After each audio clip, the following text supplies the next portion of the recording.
Assalamualaikum warahmatullahi wabarakatuh. Perkenalkan, nama saya Muhammad Pascal Ardiansyah. Dan saya Nadia Fatima Pratiwi. Kami di sini akan memaparkan hasil prarancang pabrik asam laktat dengan bahan baku molasses melalui proses fermentasi pada kapasitas 4.500 ton per tahun dengan dosen pembimbing kami, Ibu Oki Putri Prastuti STMJ.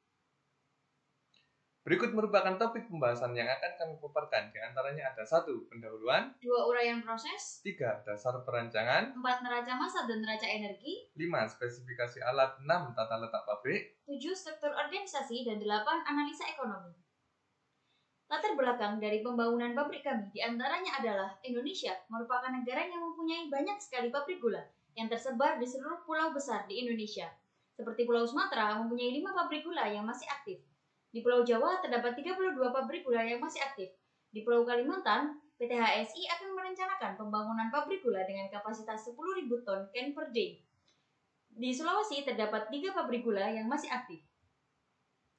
Selain itu, data konsumsi asam laktat dalam 5 tahun terakhir mengalami peningkatan yang sangat signifikan, disertai dengan data impor produk dari asam laktat yang terus bertambah. Dan alasan utama kami mendirikan pabrik asam laktat adalah belum adanya pabrik asam laktat di Indonesia. Kemudian analisa pasar yang membuat kami optimis membangun pabrik asam laktat di antaranya ada. Pertama, distribusi penggunaan asam laktat di Indonesia. Yang kedua, belum adanya penghasil asam laktat di Indonesia. Data ekspor impor konsumsi dan produksi di Indonesia. Kegunaan atau manfaat dari asam laktat sendiri. Dan analisa perhitungan kotor.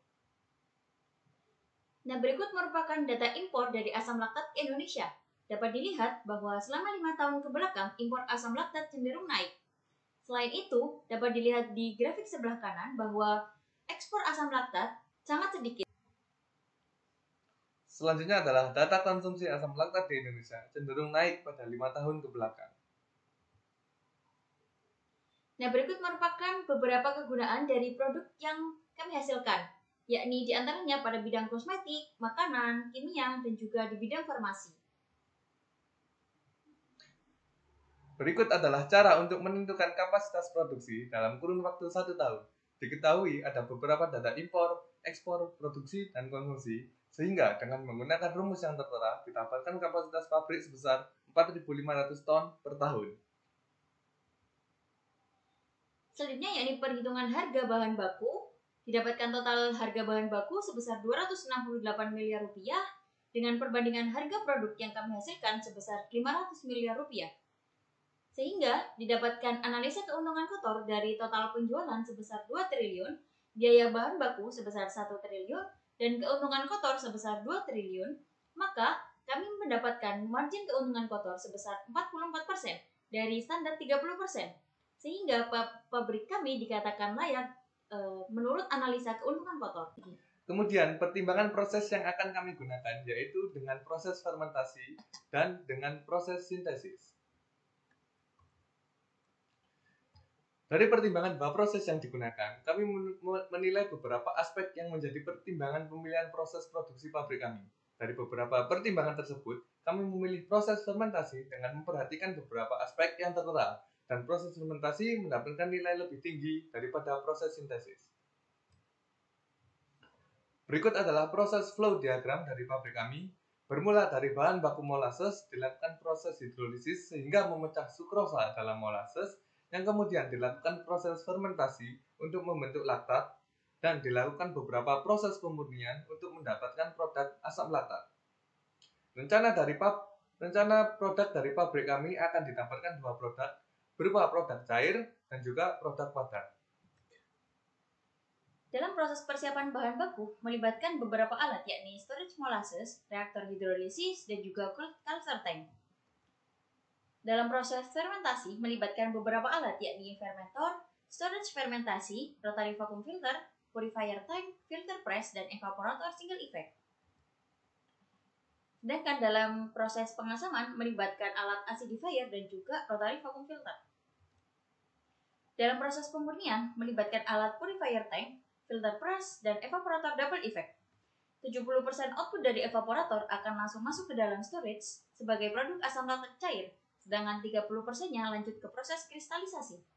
Dalam proses kristalisasi melibatkan alat crystallizer, centrifuge, conveyor, ball mill, screener, dan storage asam laktat padat. Nah, kemudian dasar perancangan dari pabrik kami memperhatikan 5 aspek penting, yaitu kapasitas pabrik, bahan baku, produk yang dihasilkan, lokasi pabrik, dan aspek keselamatan. Bahan baku produk kami berupa glukosa hasil dari hidrolisis yang ditambahkan dengan kalsium hidroksida sehingga menjadi kalsium laktat. Kalsium laktat yang terbentuk kemudian direaksikan dengan asam sulfat sehingga menjadi asam laktat. Berikut merupakan reaksi yang terjadi. Nah, peran bakteri dalam reaksi ini adalah sebagai agen fermentasi untuk merubah glukosa menjadi laktat. Bahan baku proses yang digunakan berupa molasses, kalsium hidroksida, dan asam sulfat. Disajikan sifat dari bahan-bahan yang digunakan sebagai berikut. Nah, produk yang kami hasilkan yaitu asam laktat. Disajikan sifat dari produk yang dihasilkan. Sifat produk ini nantinya juga dapat membantu pada saat proses packing. Berikut merupakan pertimbangan pemilihan lokasi yang akan kami gunakan sebagai lokasi pembangunan. Dari ketiga lokasi tersebut, kami memilih Lumajang sebagai tempat pembangunan karena memiliki nilai tertinggi dari beberapa faktor yang kami pertimbangkan. Dari terpilihnya Lumajang sebagai lokasi pembangunan, lokasi pabrik kami berada di Jalan Anyar, Kecamatan Jatiroto, Kabupaten Lumajang, Jawa Timur. Faktor utama pemilihan lokasi ini adalah dekat dengan lokasi bahan baku, yaitu pabrik gula di sekitar lokasi, marketing dari CV Abelindi Prakarsa, dekat dengan sumber utilitas berupa air dan listrik, serta kondisi geografis yang aman dari bencana.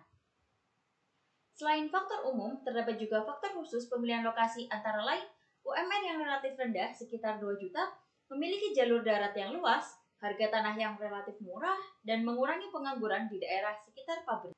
Dasar perancangan dari neraca massa atau produksi kami terdiri dari 320 hari kerja per tahun dengan 24 jam kerja per hari.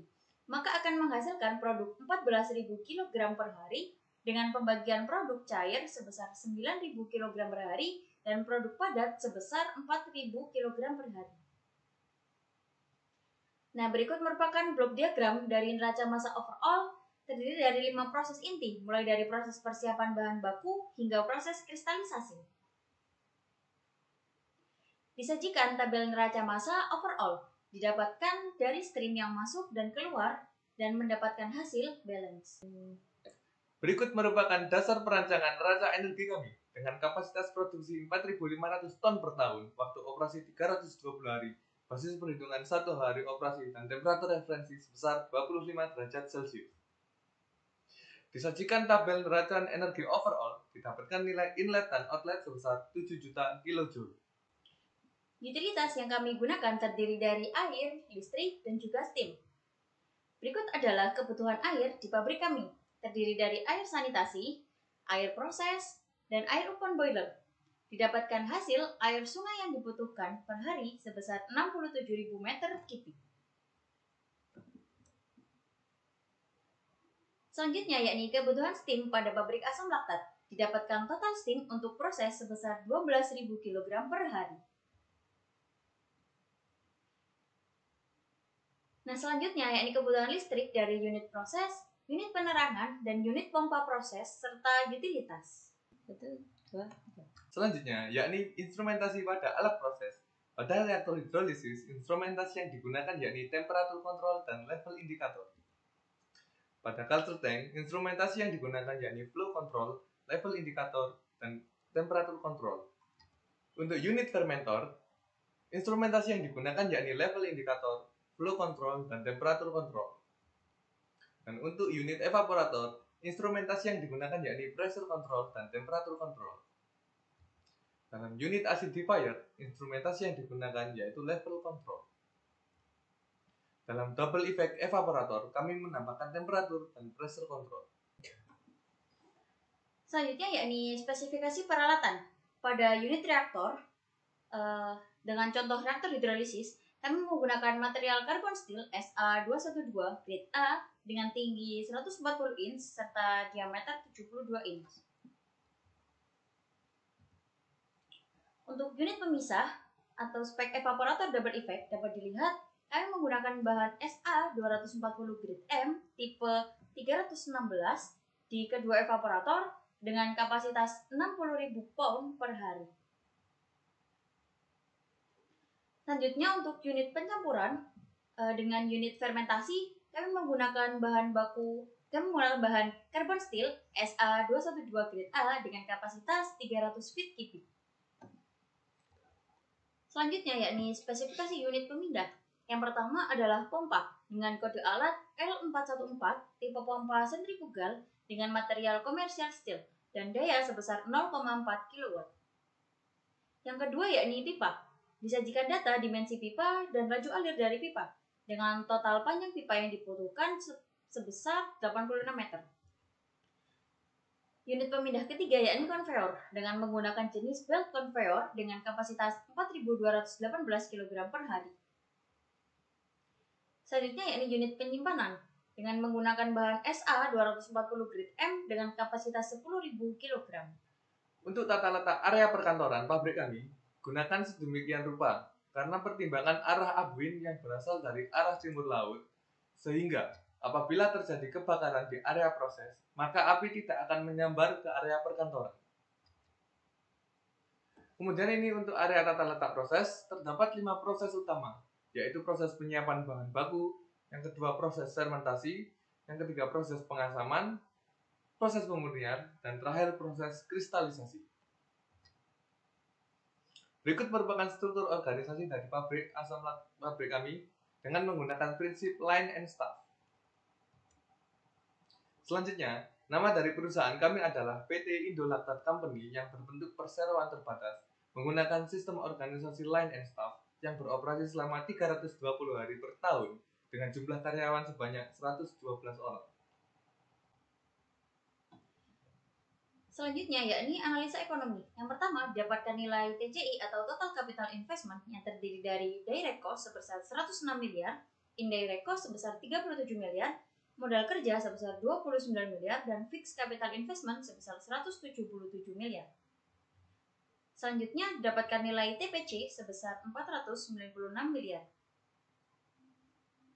Dari perhitungan yang telah dilakukan, didapatkan nilai payout time sebesar 2,9 tahun setelah pajak, nilai ROI sebesar 24,7% setelah pajak, nilai BEP sebesar 49,18%, nilai IRR sebesar 30,38%, dan nilai SDP sebesar 27,39%. Uang yang dibutuhkan untuk membangun pabrik asam laktat berasal dari 60% modal sendiri dan 40% pinjaman dengan bunga bank sebesar 9,98%. Berikut merupakan grafik BEP yang menunjukkan bahwa titik BEP terjadi di 49,18%. Selanjutnya yakni grafik cumulative net profit value. Dapat diketahui dari grafik bahwa pabrik asam laktat akan mengalami penurunan profit pada tahun ke-30. Dari hasil uji kelayakan ekonomi, maka dapat disimpulkan bahwa pabrik asam laktat layak untuk didirikan. Sekian presentasi dari kelompok kami. Kami ucapkan terima kasih, kurang lebihnya mohon maaf. Wassalamualaikum warahmatullahi wabarakatuh.